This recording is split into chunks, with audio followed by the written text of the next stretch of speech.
Hello, girls and boys. Welcome to Storytime Fun. We hope you enjoy it. Today's story is out of the 5-Minute Bible Stories book.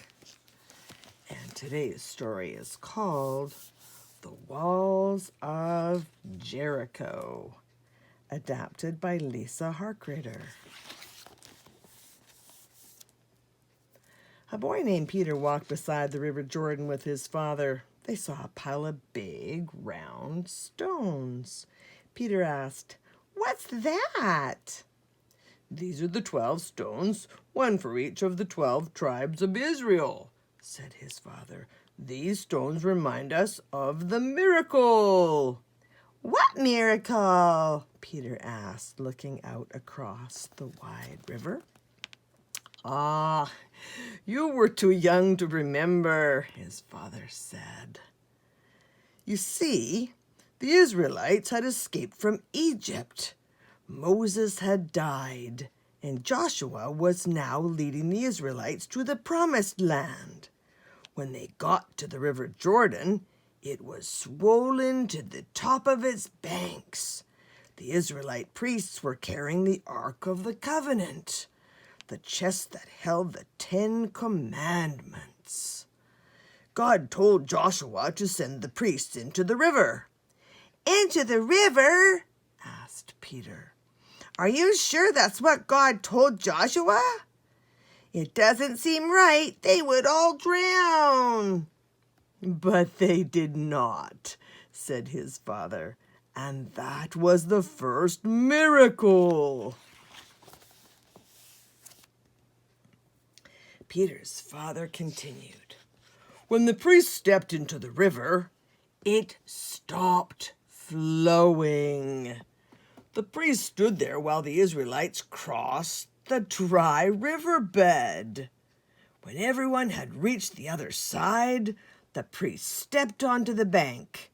The river began flowing again. But that was not the only miracle. Do you want to hear what happened next?" "Oh, yes," said Peter. He settled down beside the pile of stones and listened as his father told the story. After the Israelites crossed the river, they had to pass through the city of Jericho to get to the Promised Land. A great stone wall surrounded the city. The only way in or out was through iron gates. The people of Jericho knew the River Jordan had stopped flowing when the Israelites crossed. They knew God was helping the Israelites, and they were afraid. The king of Jericho ordered the people to shut the iron gates. When Joshua and the Israelites got to Jericho, they found the gates locked. Joshua walked around the wall looking for a way to get inside. But it was no use. There was no way in. Joshua headed toward the gates and came upon a man holding a sword. Joshua stopped and asked, "Are you our friend or our enemy?" "I am the commander of God's army," said the man. "Listen carefully to what I am about to tell you." Joshua listened. This stranger was God's messenger. When the man finished speaking, Joshua knew what God wanted him to do. He ran back to camp and gathered the priests around him. "Lift the Ark of the Covenant," Joshua said, "and carry it around the city. 7 of you will walk in front of the ark, blowing horns."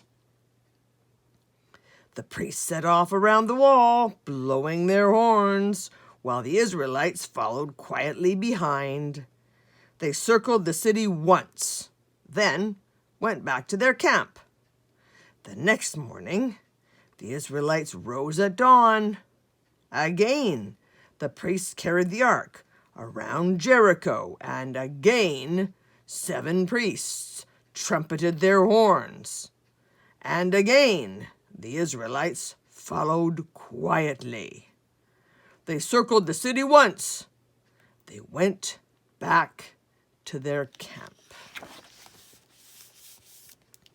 The Israelites did this for 6 days.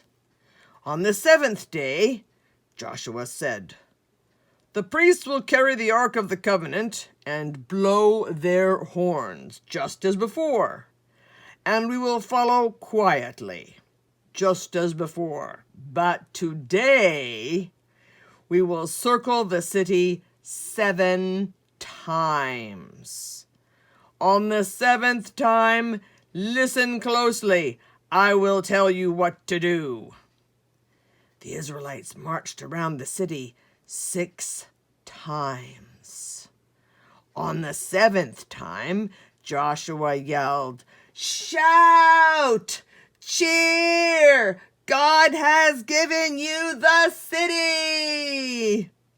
The priests trumpeted their horns. The Israelites shouted as loudly as they could.